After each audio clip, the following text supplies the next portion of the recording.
নমস্কার বন্ধুরা, কেমন আছেন সবাই? ভালো আছেন? আমিও ভালো আছি।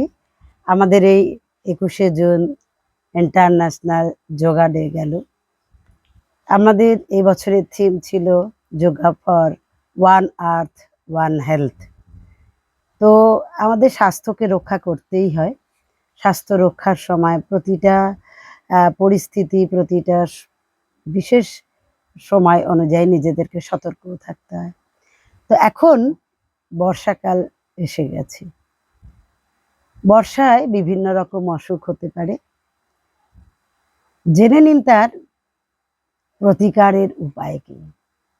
প্রচণ্ড দাবদাহের হাত থেকে মুক্তি পেতে আমরা চাতক পাখির মতো অপেক্ষা করছিলাম একটু বৃষ্টির আশায়।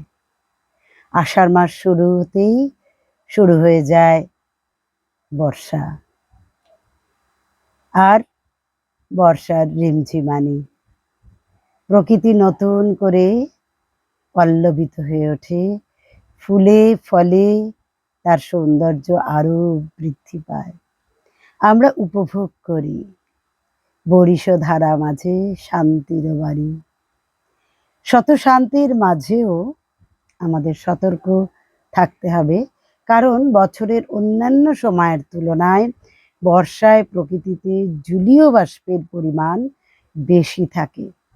আবহাওয়া পরিবর্তনের কারণে বিভিন্ন রোগ যেমন জ্বর, সর্দি কাশি, হাঁচি, মাথা ব্যথা, মাথা ধরা, শ্বাসকষ্ট, diarrhoea, dengue, malaria, chikungunya, cholera, jaundice, হার্টের সমস্যা, এই রকম বিভিন্ন রোগের প্রকোপ বৃদ্ধি পায়। বয়স্ক এবং শিশুরা রোগ প্রতিরোধ ক্ষমতা তাদের তো এত বেশি থাকে না, ফলে তারা বিশেষভাবে সাবধানতার অবলম্বন অবশ্যই করবেন। শরীরে ব্যাকটেরিয়া বা ভাইরাসের সংক্রমণ হলে জ্বর হতে পারে। এইসব কি কারণে হয়? জলবাহিত রোগের থেকেই এই ধরনের সমস্যা আসে। তাই কি করতে হবে? পুষ্টিকর খাবার অবশ্যই খেতে হবে, কারণ শরীরে রোগ সংক্রমণ প্রতিরোধ ক্ষমতা বৃদ্ধি করার জন্য পুষ্টিকর খাদ্যের প্রয়োজন। আমরা যা খাই তার মধ্যে পুষ্টিগুণ কতটা থাকে তো জানি না, ম্যাক্সিমাম তো আমরা ভেজালই খাই। তো সেই কারণে চেষ্টা করবেন যাতে করে রাসায়নিক সার প্রয়োগ বা কোনো রকম রাসায়নিক বিষয় সেই ফুডের মধ্যে না থাকে। তার জন্য তাকে যথাযথ উপায়ে ভালো করে ধুয়ে 15 মিনিট জলের মধ্যে ভিজিয়ে রেখে তারপর ধীরে ধীরে সেটাকে ব্যবহার করুন। কারণ আজকাল বেশিরভাগ সবজি থেকে ইনজেক্ট করে দেয়, বিভিন্ন রকম রঙে ডুবিয়ে দেয়। তো সেগুলো আমাদের শরীরের পক্ষে মোটেই উপকার করে না, বরং আরো বেশি ক্ষতি করে। বর্ষাকালে সবচেয়ে বেশি সমস্যা যেটা, সেটা হচ্ছে মশাবাহিত রোগের প্রকোপ বাড়ে। ফলে ম্যালেরিয়া, ডেঙ্গু জ্বরের মতো প্রাণঘাতী রোগের প্রকোপ বাড়ে। বর্ষার সময় টাইফয়েড, হেপাটাইটিস বা জন্ডিসের মতো রোগেরও প্রকোপ বাড়ে। এই ধরনের রোগ দূষিত খাবার এবং দূষিত জল থেকে হয়। আর হেপাটাইটিস বা জন্ডিসের কারণে কি হয়? লিভার ক্ষতিগ্রস্ত হয়।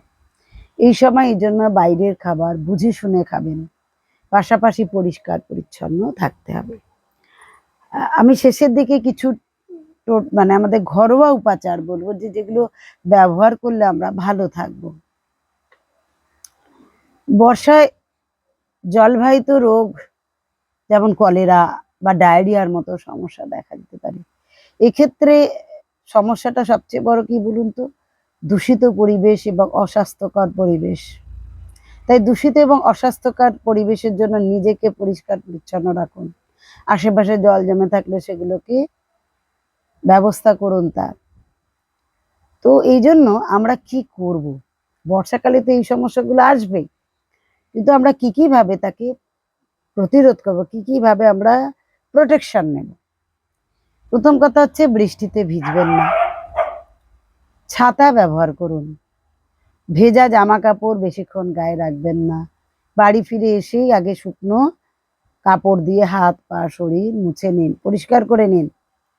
বাইরে বেরোনোর আগে পায়ে বা হাতেও লাগাতে পারেন নারকেল তেল বা সর্ষের তেল মেখে বেরোন, যাতে করে জলটা ভিতরে শোক না করে, টেনে না নেয়। বাড়ি ফিরে ভালো করে হাত পা মুখ ধুয়ে নিন। ধুয়ে নিয়ে আবারও হাতে এবং পায়ে ভেসলিন লাগাতে পারেন, নারকেল তেল লাগাতে পারেন, কোনো অসুবিধা নেই, তাতে আরো ভালো থাকবে, স্কিনটা ভালো থাকবে। স্কিনে যে সমস্ত সমস্যা দেখা দেয় না, জলে বেশিক্ষণ জল ঘাঁটলে, সেই সমস্যাটা থাকবে না। আর বাইরে যে সমস্ত জায়গায় জল জমে আছে, সেইগুলো যাতে জল জমে না থাকে, প্রথমেই বলেছি, সে ব্যাপারে সতর্ক থাকুন। বাইরে ব্লিচিং পাউডার ব্যবহার করবেন, ব্লিচিং পাউডার। ব্লিচিং পাউডার কি করবেন, ছড়িয়ে দিন, আশেপাশে শ্যাওলাটাও হবে না, পোকামাকড়ের হাত থেকেও বাঁচবেন, মশাও কম থাকবে, সাবধানে থাকবেন। আর কি করবেন, পরিমাণ মতো জল পান করবেন। জল কিন্তু পান করতে হবে যতটুকু আপনার দরকার, মিনিমাম 7 থেকে 8 গ্লাস বলি, 10 থেকে 12 গ্লাস পর্যন্ত অবশ্যই পান করতে পারেন, তার বেশি পান না করাই ভালো। আর সর্দি কাশি জ্বর হলে ডাবের জল পান করতে পারেন। এছাড়া 7টি তুলসী পাতা, 5টা লবঙ্গ, 2টি গোলমরিচ দিয়ে ফুটিয়ে নিন, ভালো করে ফুটিয়ে নিন। ফুটিয়ে নিয়ে এই যে জলটা থাকবে, সেটা দিনে 3 বার খাওয়ান। জ্বর হলেও কমে যাবে, আর শরীরে গা হাত পায়ে যদি ব্যথাও থাকে, তাতেও কিন্তু আরাম পাবেন। অথবা গিলুই বা গুলঞ্চ, হিন্দিতে গিলুই বলে, বাংলায় গুলঞ্চ বলে। গুলঞ্চ এক মানুষের জন্য 1 ইঞ্চি যথেষ্ট, বিশেষ রোগের ক্ষেত্রে হয়তো তার চেয়ে বেশি পরিমাণ আমরা বলি।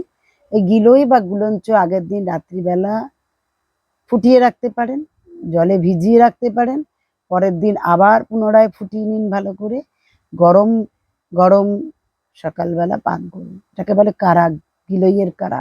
খান সারা বর্ষায় কেন, সারা শীতকালেও কিন্তু এটা ব্যবহার করলে ভালো থাকবেন। অথবা শিউলি পাতার রস 2 থেকে 4 চা চামচ, এর সঙ্গে আদার রস নিয়ে গরম করুন। গরম করে নামাবার পরে তাতে মধু মেশান, মধু মিশিয়ে সকালে বিকেলে খান। মধুকে গরম করবেন না, শিউলি পাতার রস বা আদার রসকে গরম করে মধু দিয়ে চেটে চেটে খেতে পারেন, বা এমনি চামচ দিয়েও খেতে পারেন। সকালে বিকেলে খান, এর ফলে সর্দি জ্বর থাকবে না। ভাইরাল ফিভার যদি হয়ে থাকে তার জন্য উপকার দেবে, ম্যালেরিয়াও যদি হয়ে থাকে তার জন্য এটা বিশেষভাবে কার্যকর। এমনকি এই যে শিউলি পাতার রস নয়, যদি দেখবেন খুব কাশি হচ্ছে, কাশি কিছুতে কমছে না, আদার রসকে একটু গরম করে নিয়ে তার সঙ্গে মধু মিশিয়ে চেটে চেটে খান, কাশি কিন্তু কমে যাবে। কালো জিরে এবং সামান্য কর্পূর নিয়ে একটা পুটলি বানান। পুটলিটা বানিয়ে কি করবেন, হাতের মধ্যে ঘষবেন, ঘষে দিনে 3 বার নাক দিয়ে টানুন, উপকার পাবেন। নাক বন্ধ হবে না। সর্দি যদি নাক দিয়ে ঝরে, জল ঝরে, তার জন্য ভীষণ ভীষণ উপকার পাবেন। এটা তো যারা অসুস্থ বললাম, যারা সুস্থ কিন্তু বর্ষায় ভিজে আসছেন বা অসময়ে এসে স্নান করতে হচ্ছে, তারা কি করবেন শুনুন। তারা 3 থেকে 5টি তুলসী পাতা খাবেন। তুলসী পাতা চিবিয়ে খাবেন না, চিবিয়ে খেলে এনামেলটা নষ্ট হয়ে যায় দাঁতে। ওই জন্য বলে যে তুলসী পাতাকে দাঁতে কাটতে নেই। অ্যাকচুয়ালি এর পেছনে একটা সায়েন্স আছে, একটা বিজ্ঞান আছে। তো তুলসী পাতাকে এরম জলে ভিজিয়ে রেখে হাত দিয়ে ছোট ছোট গোল্লা পাকিয়ে নিতে পারেন, নিয়ে চামচের মধ্যে রেখে আপনি জল দিয়ে গিলে খান। আর কি করবেন, 1 চামচ মধু নেবেন, তার উপরে 1 চুটকি বা 2 চুটকি গোলমরিচের গুঁড়ো মিশিয়ে নিলেন, নিয়ে সেটাকে চেটে চেটে খান। এই বর্ষায় ভিজে আসা জনিত সমস্যার কারণে যদি কোনো রকম মনে করেন যে হ্যাঁ সমস্যা হতে পারে, সেটা হবে না। অসময়ে স্নান করছেন, রাত্রি 2টো, 2:30, 3টে, দুপুর 2:30, 3টে, যখনই করুন, এসে এটাকে খেয়ে নিন, দেখুন কি উপকার পান।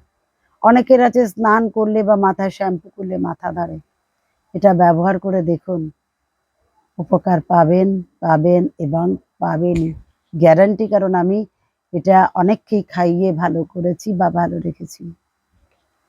এই বর্ষাকালে প্রতিদিন নিম পাতা জলে ফুটিয়ে নিয়ে স্নান করতে পারেন। অনেক সময় র্যাশ বেরোয়, অ্যালার্জি বেরোয়, তো সেটার জন্য অনেক আরাম পায়। অনেক ভিজে জামা কাপড় পরে থাকলে বা স্যাঁতস্যাঁতে পরিবেশে একটা ফাঙ্গাস টাইপের হয় না, ফলে আমাদের শরীরে কিছু চুলকানির সমস্যা হতে পারে। তো প্রতিদিন নিম পাতা জল ফুটিয়ে স্নান করতে পারেন, ভালো থাকবেন। সম্ভব হলে জল ফুটিয়ে পান করুন, ফুটিয়ে পান করতে পারলে ভীষণ উপকার। ডেঙ্গু জ্বর হলে আধ কাপ পেঁপে পাতার রসের সঙ্গে 1 চামচ মধু দিয়ে খান। সকালে মানে খান, সন্ধ্যের সময় খান, ভালো থাকবেন। আবার একবেলা খেলেও হবে, কোনো অসুবিধা নেই। কলের আবার যদি মনে করেন যে আপনি ডেঙ্গু টেস্ট করতে পারেননি, মনে হচ্ছে যেন জ্বর, তাতেও কিন্তু আপনি পেঁপে পাতার রস ব্যবহার করে দেখুন। আমি নিজে দেখেছি যে তাদের পাশের বাড়িতে ডেঙ্গু হয়েছিল, তাদের বাড়িতে জ্বরটা আসা মাত্রই আমার সঙ্গে যোগাযোগ করে। আমি বললাম পেঁপে পাতার রসটা খাও। পেঁপে পাতার রস খেয়েছে, বিশ্বাস করুন তাদের মধ্যে এসেছে ডেঙ্গু পজিটিভ, কিন্তু ডেঙ্গু অ্যাক্টিভ হয়নি। মানে অনেক সময় থাকে তো পজিটিভ, কিন্তু ডেঙ্গু দ্বারা সে আক্রান্ত হয়নি। অটোমেটিক্যালি সে যেহেতু আগে থেকেই শুরু করে দিয়েছিল, সেহেতু তার ডেঙ্গুটা আক্রমণ করেনি। আরেকজনের তো ডেঙ্গু হয়নি, বাড়িতে 3 জন ছিল, আরেকজনেরও কোনো প্রভাব ফেলেনি। তো এই জন্য বলছি যে খেতে পারেন, অসুবিধা নেই। পরে টেস্ট করবেন, তারপর খেতে খেতেও তো সময়টা অনেকটা চলে যাবে না? কলেরা বা ডায়রিয়া হলে ওআরএস ব্যবহার করুন, অথবা বাড়িতে নুন চিনির জল তৈরি করেন। জলটা ফুটিয়ে নিন, ফুটিয়ে নিয়ে তারপর নুন চিনি জল দিয়ে তৈরি করুন। বারে বারে অল্প অল্প করে খাবার, 10 মিনিট 15 মিনিট ছাড়া 1 চামচ বা 2 চামচ করে খাওয়ান। যদি এমন অবস্থা আছে যে বাড়িতে রেখে চিকিৎসা করা সম্ভব হচ্ছে না, অবশ্যই দেরি করবেন না, অবশ্যই ডাক্তারখানা নিয়ে যান, অথবা নিকটবর্তী স্বাস্থ্যকেন্দ্রে নিয়ে যাবেন। প্রথমে চেষ্টা করে দেখতে পারেন, তাতে যদি ভালো হয়ে গেল ভালো, কিন্তু যদি কন্ডিশন সিরিয়াস হয় তবে সেক্ষেত্রে নিজেদের হাতে না রাখাই ভালো। মশারি ব্যবহার করুন, মশার আক্রমণ থেকে বাঁচবেন। জন্ডিস বা হেপাটাইটিসের ক্ষেত্রেও বলবো জল ফুটিয়ে নিন, জল ফুটিয়ে পান করবেন, আর সবথেকে বড় কথা বিশ্রাম নেবেন। চর্বিযুক্ত খাবার, প্যাকেটজাত খাবার, অ্যাসিডিক খাবার খাবেন না। আমরা কেনা খাদ্যে বেশি ইন্টারেস্ট না, বেশি আকর্ষণ, সেগুলো খাবেন না। জোম্যাটোকে অর্ডার দিয়ে দিলাম, বাড়ি চলে এলো এরকম খাবার, এই জাতীয় খাবার থেকে দূরে থাকুন। চিনি খাবেন না, আর অ্যালকোহল তো স্পর্শ করা তো দূরের কথা, তাকিয়ে দেখবেন না। আখের রস খান, ডালিমের রস খান, আঙুরের রস খান, বাতাবি লেবুর রস খান, দেখবেন লিভার খুব ভালো থাকবে। সহজে হজমযোগ্য খাবার খান, বেশি মশলাদার খাবার খাবেন না। জন্ডিসের জন্য এরন্ড পাতা ফুটিয়ে ছেঁকে জলটা খেলে উপকার পাবেন। প্লাস বাতাবি লেবুর রস খাইয়ে দেখতে পারেন, অনেক আখের রসও জন্ডিস ভালো থাকবে।